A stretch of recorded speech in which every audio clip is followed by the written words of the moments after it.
So hello everyone, this is the Sports Show podcast, and today we've got on the public nuisance, Sean McComb. How are you, mate? Well, mate, it's all good. Cheers for having me on. No bother. So before we get into the boxing, the stuff the people want to hear, I'll ask a wee question. If you could have three people at a dinner party, who would they be? Leonardo DiCaprio, Right? Mike Tyson, Yeah. and Robert De Niro. Interesting choices there, so it is. Yeah. Right, so let's get straight into the Three boxing. legends in their own right. 100%. So you fought at the 2015 European Games as an amateur, is that right? Yeah. Yeah. How was it to go over to Baku, was it? Yeah, Baku, yeah, in Azerbaijan. Yeah. How It was it was just brilliant experience. I think it was one of the trips where I probably progressed massively. From that, the confidence I got.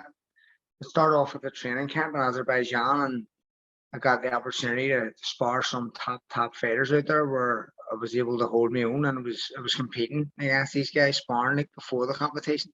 yeah. I was sparring Albert Salamov.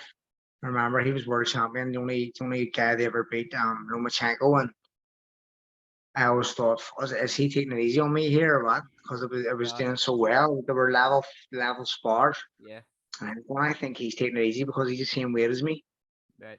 And but my confidence was sky high because of it. And then when I eventually fought him in the semi-final, and he beat me on a split decision, so he wasn't taking it easy. It was fair enough. Yeah. So you got a bronze medal. Before you went there, did you expect to get a medal? Oh, I was going out there to get a medal, like Yep. 100%. I always believed in myself.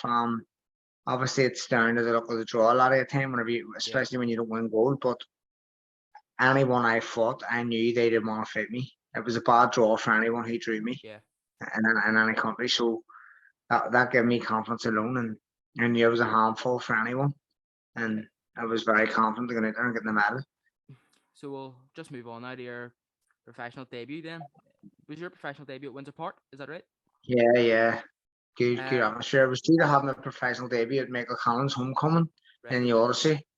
And I had a bit of problem with the medicals being put through on time with the British Boxing Board. Right. So my debut was then put back to Windsor Park, and unbelievable experience fighting in an outdoor football arena, and Yeah. on the undercard of Tyson Fury and Carl Frampton.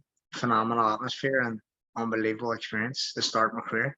How was it in general to be around like these big names like Tyson Fury? He's probably arguably one of the best heavyweights ever to live. Why? Well, to me, is so far like up to now what he's done Yeah. in the sport is unbelievable. But yeah, it was brilliant. It was especially fight week. The whole fight week lead up was just unbelievable. Being like seeing Tyson Fury at the public workout, seeing Carl Frampton at the public workout, seeing all these top men. Even like I was actually there when Billy Joe Saunders got into a bit of a row in Nando's Oh right. uh Okay. with what's his name? Fucking can't get his name. His name's away out of my head, but you know what I'm talking about. Whaler. Deontay Wilder. Yeah. So there was a bit of a tussle there, and Nando's, and we were sitting at the next table. Yeah. So I've seen all that, experienced that.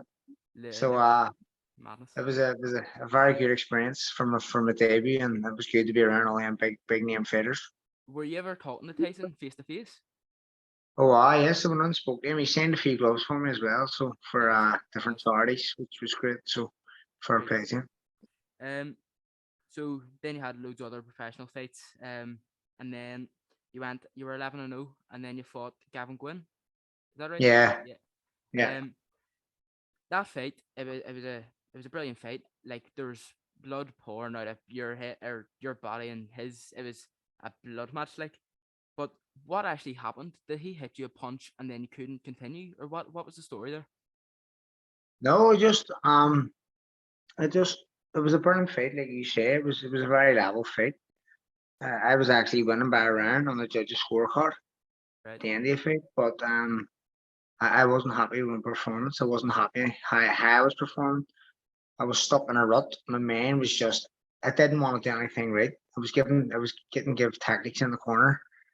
My original corner man wasn't there. He couldn't make it, so I was in Right. Okay. unfamiliar ground with two different coaches that I'm not familiar with in the corner, and the camp was just long, and I just remember getting stuck in the fight. I got the tactics wrong on the night because I just Okay. wanted to fight. I didn't even want to box. I didn't want to do anything else. And I think it was like the sixth or seventh round. I just went, "What am I doing?" He didn't hurt me like Uh. at all. I just caught myself on and was like, "What the fuck am I playing out here?" Like I was in a rut during the fight of just Yeah. toe to toe fighting, and I couldn't get out of it. I tried one or two rounds to start moving and boxing. I couldn't get out of it. So I just turned around and went, "No, what? Take them gloves off me. Fuck it." It just wasn't Yeah. happening. I couldn't get myself out of that rut, and I suppose that was just the explanation for that. Was there That's all it no really was was to there it. fans at that allowed, or was there no No, crowd? no fun, no. Behind closed doors. So do you think that had a big impact on your performance then? Nah, not really, because I already fought before, like previous with no fans. I Right. had a Okay. fight before with no fans, and I actually enjoyed it. It was Right. just the fact that the fight was put off three times. It was due to fight Ah. in Right. Yeah. the start of January, and I was meant to fight at the start of February in Dubai, and then I was fighting at the end of February, and it was just put off. Christmas was ruined. I just had a newborn baby. I just opened the gym. There was just loads going Ah. on Just in my everything head packing. till the point where I was just thinking I shouldn't be here. Hmm. Like, I should be at home, like with my family, my newborn baby. All my fight should have been over by now. It Yeah. should have been like over by now. I should be home now. Like, and it was just like the mindset wasn't right, Yeah. and that's all it really was to it. Do you Bottom like line. do you like the traveling side of boxing? Like there's fights everywhere. As your mate Tro McCanna, he's fighting in Dubai, so you're everywhere in boxing as well. Sort of. Do you like the traveling side of No, things? I've been around the world and back. Like brilliant experience. There's a lot of countries I've been to where I didn't enjoy, but when I look back on Yeah. it, I go, "Fuck! I'm actually glad I've been there. I'm able to experience that side of a country." Like being Ukraine, the first time I went to Ukraine, I despised it, hated it. The food was stinking. The sort of like the living situations was Yeah. stinking, and it was just train back to room, sleep, train back to room, sleep. It was just the same thing for weeks on end. You're training Yeah. non-stop. There's no food stinking. It's just Just the same I've been to scenery then. Kazakhstan twice for a month each time. I've been to Azerbaijan twice for a month each time. Yeah. Um, I've been to all these mad countries, but the traveling is something that not many people get the opportunity to do, and one of the things I'm grateful for in boxing because you've seen and experienced different cultures that I would never ever have done otherwise. Yeah. Right. So after the Gavin Gwynn fight, you went and fought at the Fela on the McComb undercard. Yeah. Um, that fight, do you think that gave you a bit more confidence then to go on and get back on track? Oh, I well, one of the things that stood out for me was the support. The support Yeah. was surreal. Like it was my first time back after closed doors, and I remember them announcing my name while I was in the ring and looking around, and the place just erupted for me. Class. Like again in the Falls Park on my fucking doorstep, and it was just unbelievable for me. I was getting goosebumps in the ring, and I turned around, and my new coach Pete Class. Taylor was like, "Whoa, you have some serious support, don't you?" And I was like, "Oh, I fucking didn't expect that." Like, and he was laughing. He says, "Well, no, what? Go out and enjoy it and put a show on," and that's exactly what I done. I just didn't make no 100%. mistakes. Went out and just kept it simple and just done what I had to do to Yeah. get back to where I was. I was actually supposed to be there, like so. I was buzzing to go, like, and then my brother got COVID, so I had to isolate. I was melted, like. Fucking I was able to nightmare. get the Fuck fights on me. the TV, like, so it was still alright, but obviously I would have wanted Uh, to be there in real life. Um, yeah, then you went on to fight Ronnie Clark then at the Ulster Hall. yeah, That was some yeah. It was just atmosphere freaking. there, wasn't it? As my last fight, same again. The atmosphere. I think a lot of people missed boxing, and Yep. when they got the opportunity to get back, they weren't going to let it slip away. They got their tickets early, they got in early, and they enjoyed the night. No trouble, no nothing, just brilliant atmosphere. Lewis Crocker brought a great crowd. I brought a great crowd. Um, Paddy McCrory brought a great crowd, and with all three crowds combined, it was sold out. Ulster Hall, and again another great display of boxing for myself. Just getting Yep. by again, it was another confidence booster for myself after again coming off that loss. But I always knew that what I have in the arsenal and what I'm good at. It was Yep. just a matter of getting that out of me. And Pete Taylor, my coach, was able to identify what I'm good at and just get it out of me and fulfill my potential. And like Ronnie Clark, if I was to go in that Ronnie Clark fight with the same like mindset that I went into the Yeah, Gavin Gwynn fight, I would have lost that as well. yeah. Do you think that's because of how tough of a fighter Ronnie Clark is? Oh, 100%. He's just level terms of toughness as Gavin Gwynn, level terms of skillfulness as Gavin Gwynn. And as I said before, veteran that with the same tactics that I had in my head as I did with Gavin Gwynn, then it would have been a different story. And Yeah, sitting here now with 2 losses. yeah. Because there was a few shots as well there. You were throwing some jabs and some brilliant shots, and you would expect him any other fighter to go down. He was still there. He was still standing up, fighting No, he back. was laughing at me. I I was know. hitting 3, 4, 5 punch combinations, and he Yeah, was smiling. It was like I was like, I was just going, fuck it. I'll just keep moving and boxing, just keep doing this yeah. because I'm prepared to do the full 8 rounds. Me and my mate were actually in ringside at it. And the Uh, atmosphere was that good. You could tell that it would actually impact the fighters. oh, It was 100%.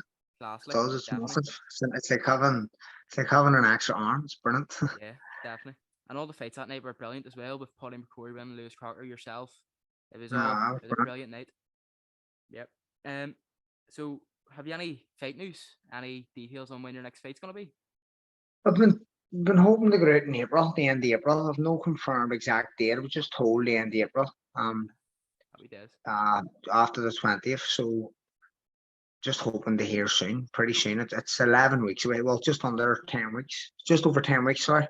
Yeah. So I don't even know who or what's in the pipeline. I've asked for a good fight. I want a good step up again. I want to keep moving up the ladder and Yeah. hopefully can potentially get a title fight. I'm moving back up again to 140. So I'm moving from lightweight Okay. to super lightweight again. Right. And I want to get a good fight at 140 to progress in my career. So I want a stepping stone. I don't want to be fighting at the same level I'm at. I want to keep challenging myself and moving up the ladder. Yeah. Um. So we'll just go on to your obviously your your gym. Was Yeah. there a reason that you started that all up? Yeah, it was just it was a bit of a mad one. I always wanted to open a gym. It was part of my lifetime goal, like open a gym. It was something to fall back on after boxing. So whenever I retire, I can go into a gym, open a gym, and I'm not qualified. I wasn't a qualified Right. personal Okay. trainer. I wasn't but my mate Marty, my best mate, Yep. he done his personal training and he was working flat out. He was in his kitchen. He was just training people out of his kitchen. It was working during lockdown. All the gyms were closed, and he was able to work still from home. In his kitchen, he had all the equipment he bought himself. And I think last it was during lockdown. Like still, he was like, Yeah. "Ah, this is doing my head. I'm training in this kitchen. I need to get rid of it." So we went around looking like other gyms, like Gym Co and Fun Academy One. It was like £300 or £400 a month rent, just a personal train from it. And Right. I Okay. says, why don't you just open your own gym? Yeah. Why don't you just open your own gym? Like it's like you pay £1,000 rent and a unit, kit it out Yep. yourself. You've got some equipment and just build on it. And he was like, why don't you do it with me?